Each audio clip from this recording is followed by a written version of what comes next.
selamat datang di Alice Star Podcast sama saya Tiani Dita. Dan pastinya podcast ini akan membicarakan mengenai orang-orang yang inspiratif gitu ya. Karena mereka itu berani keluar dari Indonesia untuk menuntut ilmu yang lebih dalam lagi.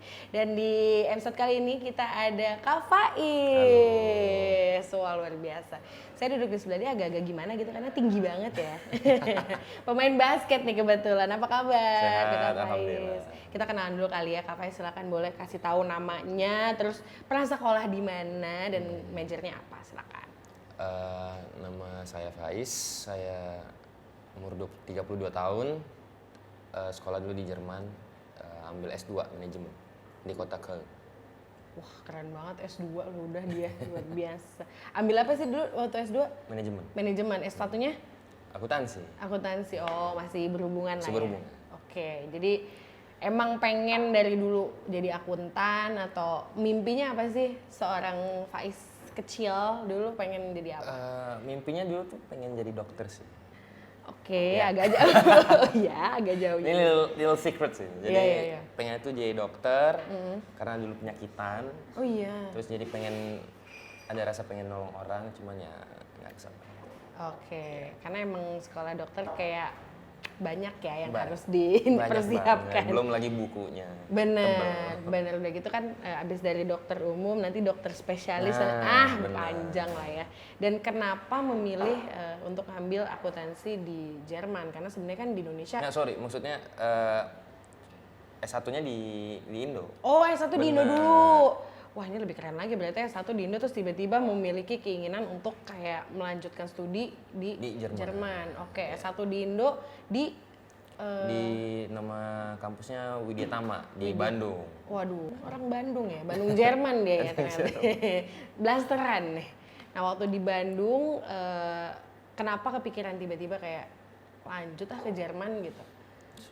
Sebenarnya pengen lanjut ke Jerman tuh karena papa tinggal di sana udah lama. Jadi dulu zaman dulu itu ada tahun 80-an tuh ada beasiswa dari Habibie. Papa lulus SMA langsung ambil beasiswa itu, jadi Jerman tuh udah dari aku lahir tuh udah di sana. Oh gitu, seru banget. Nah terus setelah ngambil akuntansi jatuh cinta tuh ya sama, karena kan manajemen sama akuntansi sebenarnya kan Hampir sama. hampir sama ya, satu ya. majornya masih satu aliran lah Iya, ya. satu aliran. Sama-sama rock gitu, nggak tiba-tiba dangdut ke pop gitu kan. Nah itu pas ngambil di Bandung rasanya gimana dan dibandingin sama waktu ngambil di Jerman? Beda banget sih, karena mungkin kalau di S1 di Indo tuh mungkin kita masih ada rasa santai. Mungkin misalkan kalau contohnya kalau bikin tugas, kita masih bisa lah bikin tugasnya sehari sebelum dikumpulin. Kalau di Jerman tuh udah beda, kita harus benar-benar mempersiapkan tugasnya tuh benar-benar harus mateng dan kita harus mengetahui konsepnya itu. Mateng tuh kayak ngomongin berapa? Sehari sebelum kan nggak mungkin, kayak sebulan sebelum? Bisa seminggu sebelum, bisa jauh, benar-benar harus dipelajari lah. Oke. Dan kita juga nggak mungkin bisa nyontek punya orang. Kalau kita kan kadang-kadang kan kalau bikin tugas di Indo kan bisa lihat dong tugasnya yang buat besok, Iya. bisa kan. Lewat WhatsApp Ya, gitu ya, difotoin benar. nih tugas gue gitu Ya, ya. benar. Di sana nggak ada ya? Kayak jarang banget sih. Jadi memang harus bener-bener belajar sendiri. Bener, belajar sendiri. Nah itu bedanya tuh ya, kurikulum di sana tuh memang lebih ketat. Jadi orang itu pada jadi-jadi gitu loh balik-balik ke Indonesia atau mungkin mau lanjut di sana gitu. Ya. Nah terus perjalanan pendidikan dari Kak Faiz sendiri ini sebenarnya emang dulunya anak IPS gitu berarti ya. Terus lanjut atau IPA dulu? IPA dulu aku. Oh IPA dulu. IPA. Oh ini adalah contohan IPA murtad ya. Iya. Temen Nah, saya perjalanan aku pendidikan lumayan complicated sih. Nah coba boleh diceritain. Jadi aku pas SMA IPA, ambil IPA. Terus aku tuh sempat kuliah di Unpar. Oke, Parahyangan Ambil Bandung teknik ya. sipil. Sempet jadi anak teknik juga. Sempat aja teknik, Menarik. terus sepertinya tidak cocok nih. Iya. Terus kebetulan aku pindah itu pun karena basket ya. Karena basket juga. Jadi mungkin pasti basket, jadi pindah kampus, terus ambil akuntansi. Ya mungkin ada hitung-hitungan juga lah akuntansi. Jadi Masih ya, ada IPA-IPA-nya masih ada dikit. IPA-IPA dikit. Jadi ya berkecimpung sana sampai lulus. Oke, terus dari situ yang mengusulkan nanti pas kita pindah ke Jerman ambil manajemen aja deh, itu keinginan sendiri atau kayak orang tua atau gimana? Dua-duanya. Keinginan oke. sendiri sama orang tua. Oke. Kebetulan papa di sana, terus mama juga sering bolak-balik. Kita juga kadang-kadang kunjungin papa di sana, jadi ya sekalian aja di S2 di sana. Oke, nah ini kan atlet basket juga ya tadi saya udah bilang ya. Nah ini hobi atau emang dijadikan profesi juga atlet atau gimana? Hobi juga, tapi dibilang atlet sempet juga sih jadi atlet di Oke. sana beberapa. Jadi Di bukan hanya Jerman? di Jerman, sempat setahun. Boleh tuh diceritain tuh gimana? Sambil kuliah dong berarti? Enggak? Sambil kuliah, Iya. Jadi pada saat itu, pada saat S2 main di liga lah. Di sana kan ada liga-liganya sendiri. Terus kebetulan pada saat lagi main ada semacam tim scouting. Terus kebetulan pada saat itu mainnya lagi bagus. Oke, umurnya masih prima gitu. Masih prima, masih prima. Iya. Dan kemudian dia ngusulin mau nggak kayak kita bilangnya kayak training camp gitu. Oke. Kayak uji coba di klub ini. Ya kebetulan alhamdulillah pas uji coba juga lagi bagus, kemudian dibikin kontrak lah di sana diterima Oh, iya. buat setahun doang. Maksudnya ini tim Jerman? Tim Jerman. Oh iya, Ya jadi- walaupun cuma Liga 2 tapi bergengsi juga. Ih keren banget ya. Berarti tingginya Kak Faiz sama orang-orang Jerman kayak sama dong ya, physically. Karena kalau kita lihat orang Indonesia main bola sama orang Eropa sih kesian. Orang Jujur. Jerman tinggi-tinggi sih. Iya Jadi, kan? Ya aku yang termasuk yang paling kecil di sana.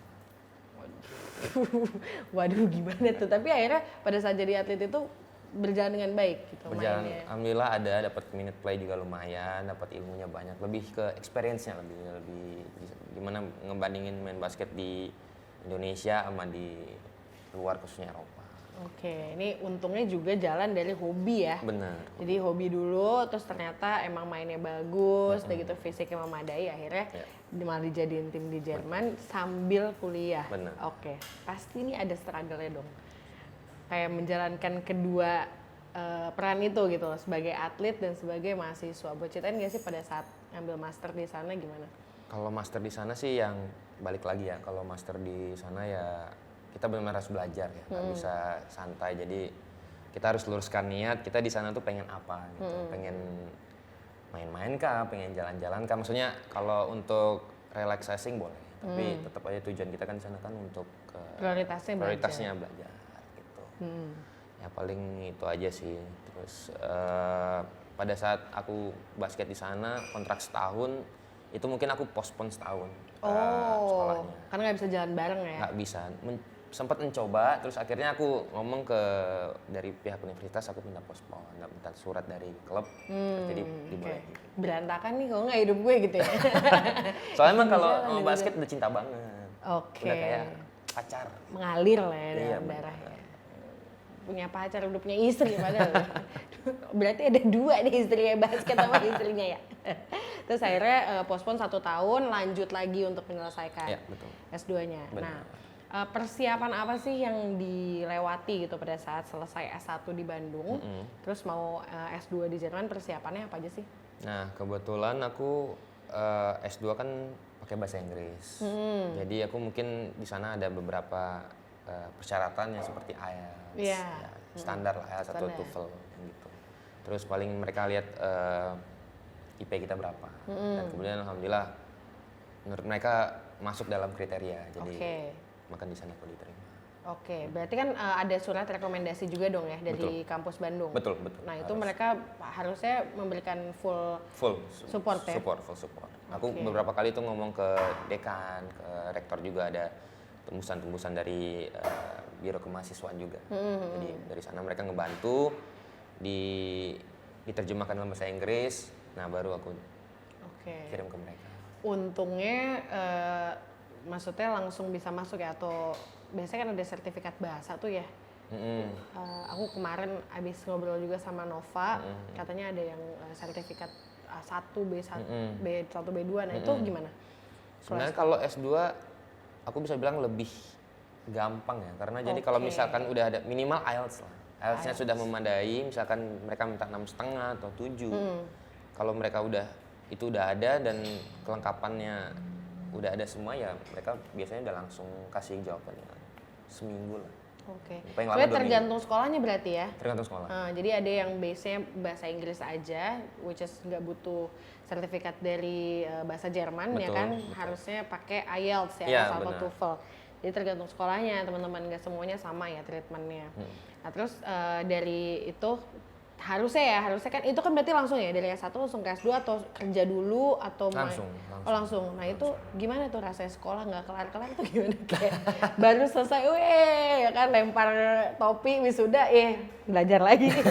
Itu gimana tuh perasaannya? Perasaannya sih mikirnya cuma ya udah jalanin aja. Aku nggak ada kayak ada perasaan aduh sekolah lagi nih, belajar lagi. Ya udah jalanin aja. Kita mikirnya buat ke depan tuh lebih ini untuk masa depan gua nih. Keren. Ya, jadi kayak harus dijalankan mau gimana pun struggle-nya, halangan, rintangan ya itu emang harus kita hadapi dan harus kita jalani. Oke. Nah, sebagai anak master nih ya yang lagi ngambil S2 di sana, udah punya teman belum? Social life-nya seperti apa? Social life di Jerman aku orangnya lumayan gampang bersosialisasi sih. Outgoing Jadi, ya? Benar. Jadi mau sama orang Indo sendiri, sama orang Jerman sendiri. Aku pun bisa bahasa Jerman gitu. Jadi Nah, itu belajarnya kapan bahasa Jerman? pas di Indo sih udah belajar. Oh, Les di ngambil. Gute, Oke, emang di Gute ya kalau mau ke Jerman. Tapi ya sosial emang karena orangnya suka sosialisasi jadi sama orang tuh mau sama orang manapun aku bisa komunikasi dengan baik gitu. Oke. Jadi nggak ada language barrier kayak susah nih mau ngomong sama dia. Enggak sih, tapi lucunya aku bisa misalkan sama satu orang ngomong komunikasinya pakai bahasa Jerman, sama orang yang di sebelahnya ngomong pakai bahasa Inggris. Keren, translator kali ini. udah bisa ngambil job lain ya, translator. Nah kan berarti kalau misalnya lagi main basket juga kan timnya kan campur-campur harusnya ya atau Campur. Tapi kan kalau basket kan lebih ke universal ya, jadi jadi kita ngomongnya lebih bahasa Inggris aja. Oh gitu, walaupun mereka ada yang Jerman pun ngomongnya tetap shoot Benar. ya shoot. Ya gitu. shoot. Oke, gini-gini ngerti juga gue, dikit tipis-tipis ya kan. Shoot, dribble mah tahu, yang 3 point, tahu lah udah bisa. Nah terus udah gitu struggle apa yang sebenarnya Kak Faiz alami sendiri gitu loh sebagai mahasiswa? Ya, for example, contohnya ya misalkan kita nggak mungkin lah kita jajan terus di luar, makan di luar nggak kayak di Indo kan, nggak Iya, mahasiswa Indonesia aja juga susah tinggal di sini gimana di luar ya.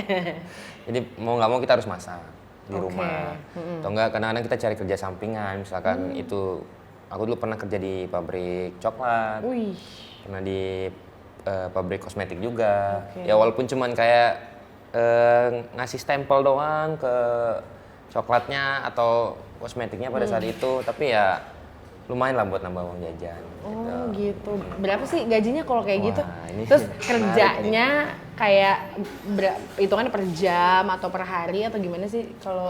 Biasa sih merekanya kalau di Jerman tuh biasanya per jam ya. Oh per jam, oke. Mereka punya biasanya kalau kayak UMR-nya di sini tuh 450 euro.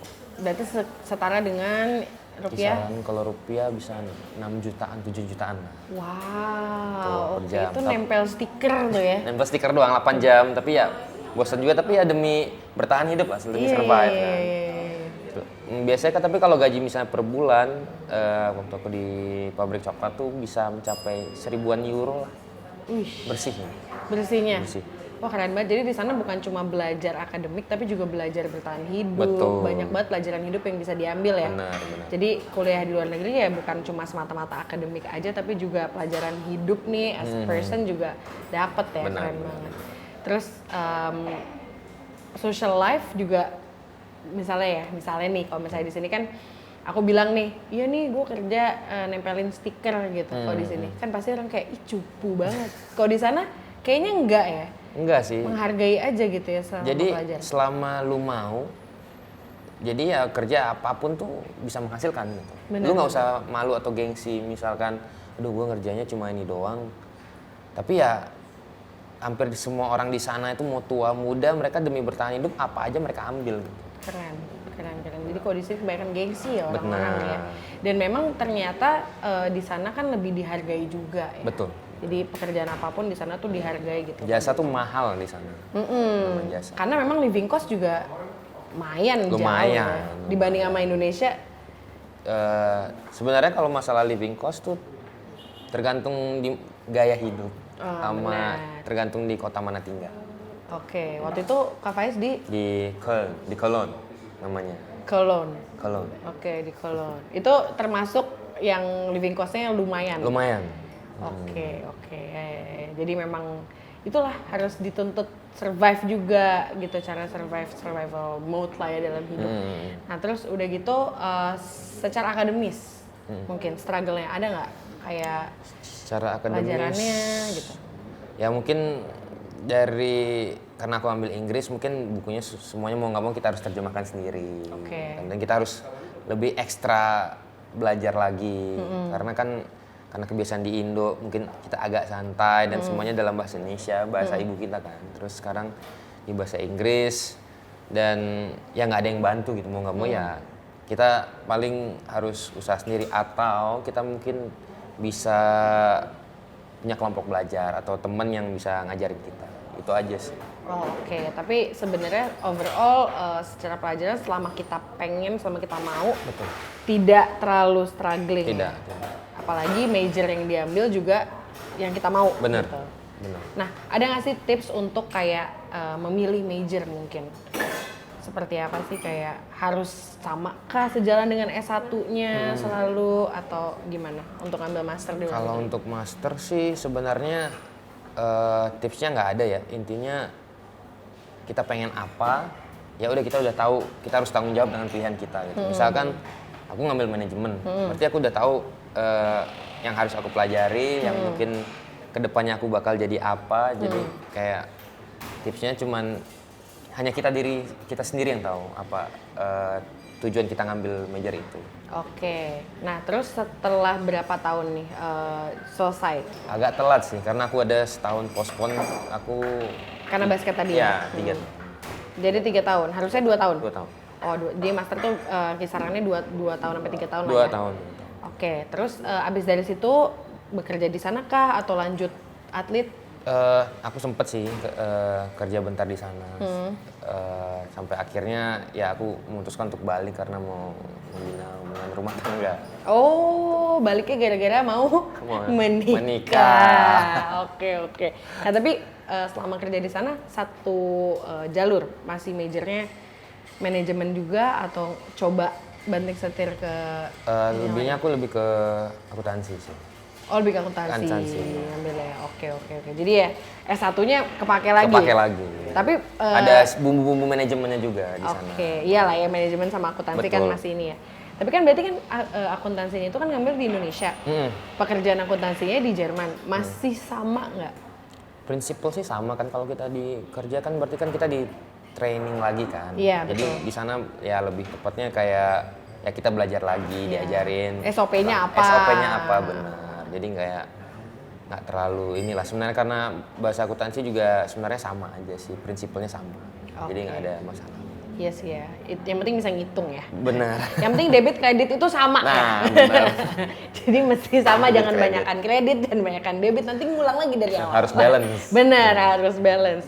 Nah, terus baliklah akhirnya ke Indonesia dan menikah. Iya. Nah, plan kedepannya nih gitu, setelah mempunyai bekal S1 akuntansi di Indonesia, S2 atau master degree di Jerman. Apa tadi nama universitinya? Ayo kita Cologne University. Cologne University. Oke, oh, itu kayak apa ya? Kayak UI-nya gitu kali ya di Cologne ya? Bisa dibilang kayak gitu. Bisa dibilang kayak gitu ya. Nah, mau ngapain nih di Indonesia after all this education journey? Sebenarnya sekarang aku ngebantu usaha keluarga ya. Oke. Jadi keluarga kan ada usaha di Padang. Jadi paling ngebantu dalam hal manajemennya. Oke. Terus paling juga ngebantu istri juga. Istri juga ada project juga. Paling gitu doang sih. Oke. Tapi kepake banget lah ya semua ilmu yang udah diemban gitu Ya, di Jerman. pakai. Apalagi manajemen kan sebenarnya ilmunya kan ya prinsip manajemen kan pasti ada yang planning, actuating, controlling, Yes, gitu kan. yes. Pasti sama lah sebenarnya. Sebenarnya sama ya. Sebenarnya Cuma sama. mungkin kalau misalnya Jerman Aku ngelihatnya ya perbedaan mahasiswa yang sekolah di Jerman atau di luar negeri yang lain sama di Indonesia adalah etos kerjanya. Etos kerja. Bener ya? Betul. Jadi kayak kalau di Jerman kan dengan kita ngelihat bahwa tadi Kak Faiz sebut gak bisa tuh ngerjain tugas kayak kebut semalam. Betul. Itu harus kayak prepare jauh-jauh hari Jauh dan hari. lain-lain. Berarti kan etos kerjanya juga sudah mulai dilatih di Benar, situ. betul. Selama jadi mahasiswa kita mesti kayak ngambil jauh-jauh hari, planningnya jauh-jauh Benar. hari gitu kan. Ada nggak kayak apa ya kelebihan menurut Kak Faiz nih? Kelebihan orang yang mahasiswa di luar negeri sama yang di Indonesia? Mungkin pola pikir sih. Oke, Pola gimana tuh? pikir. Mungkin lebih tepatnya aku simpulkan karena di sana lumayan struggle, jadi kita nggak bisa santai gitu. Jadi mau nggak mau kita harus nge-planningnya tuh harus benar-benar matang gitu, nggak bisa asal-asalan. Jadi kita dituntut untuk sempurna gitu. Jadi kayak maksudnya kalau misalkan kita di kampus pun dosen pun nggak mau yang atau profesornya nggak mau kita hasilnya asal-asalan. Jadi kita harus benar-benar yang karya kita terus kita presentasiin dan itu hasilnya sempurna gitu. Kalau di Jerman sih pada umumnya begitu. Oh gitu, presentasi. Jadi S2 ini bikin apa sih berarti hasil akhirnya? Tesis. Tesisnya Master thesis. susah nggak? Bikin? Cuma kendala di bahasa doang sih sebenarnya. Oh, Sebenarnya sama aja. Sama aja. Santai ya, dia bawaannya emang santai loh. Maksudnya kayak nggak terlalu dibikin beban banget gitu. Karena mungkin memang enjoy juga tinggal di sana ya. Sangat enjoy sih. Teman-temannya juga Temennya asik-asik. semuanya sih. Punya teman orang Indonesia? Punya teman orang Indonesia, punya teman orang Jerman. Gitu. Asikan main sama orang mana?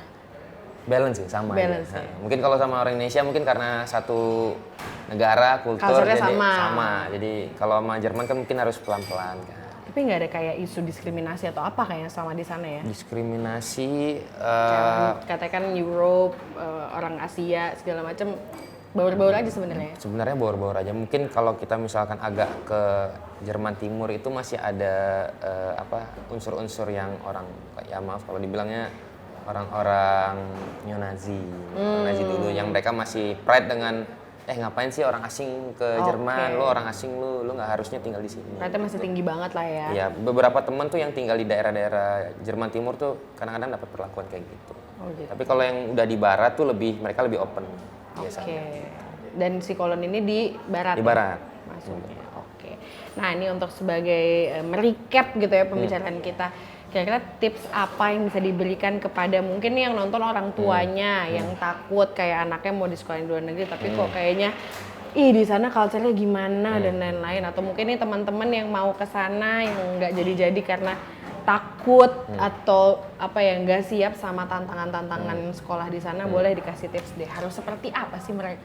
Jadi tips buat sekolah di luar khususnya Jerman itu adalah kalian harus meluruskan niat. Kalau di luar itu kalian pengen belajar, menuntut ilmu gitu. Jadi kalau kalian niatnya hanya untuk main-main, mending nggak usah, mending di Indo gitu. Karena di sana tuh emang kita harus struggle gitu.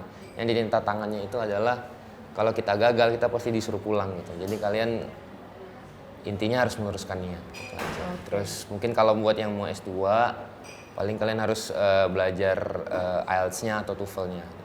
Itu salah satu requirement yang paling atau persyaratan lah untuk masuk S2 di Jerman khususnya. Gitu. Bahasa ya, yang Betul, penting bahasanya dan bahasa dan niat itu dia ya. Terima kasih banyak Kak Faiz udah boleh ngobrol-ngobrol, dan semoga siapapun yang nonton ini baik orang tua murid atau mungkin calon-calon mahasiswa yang mau ke Jerman atau negara-negara lain jangan ragu lagi. Kalau ada yang mau ditanyain silakan aja langsung di kolom komentar di bawah. DLS Star pasti bakal bales dan membantu kalian semua ya untuk bisa sampai ke luar negeri ke Kak Faiz di sini ya. Oke, terima kasih, sampai ketemu di episode DLS Star podcast selanjutnya. Dadah.